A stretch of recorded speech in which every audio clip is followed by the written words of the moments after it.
Building a medical device is exciting, but very quickly one question shows up on the table. What regulatory path are we actually looking at? Inside Automatan, we start with the product context.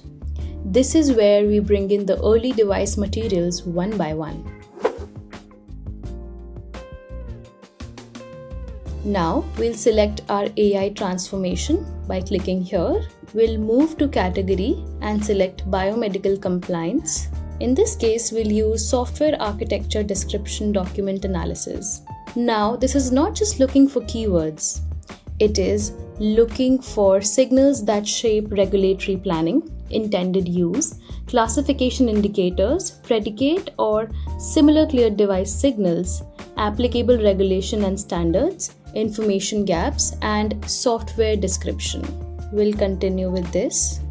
In order to complete the analysis, we need to add 10 reference files.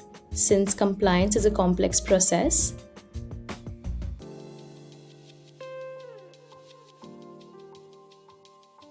after you've added all the reference file, it will ask you to upload the source documents. In this case, we have 3 source documents, so we'll select them one by one. And now we'll run the agent. Automatan reviews the device context and starts connecting the dots. It looks at what the intended use suggests, whether risk profile points towards a lower or a higher level of regulatory scrutiny, whether similar cleared device signals may exist, where the evidence looks strong, and where the file is still thin. Now, we'll move into the insights. This is where the output becomes useful. You can review the likely pathway signals not as a final answer, but as a structured planning map. You can look at the intended user type for each of these documents.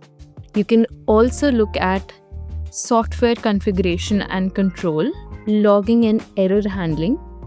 Automatan helps show what may support 510K document, what may require de novo review, what could raise PMA-level concern, and what still need expert validation. The other helpful part is that Automatan does not stop at the pathway. It also shows what the team may need to prepare next.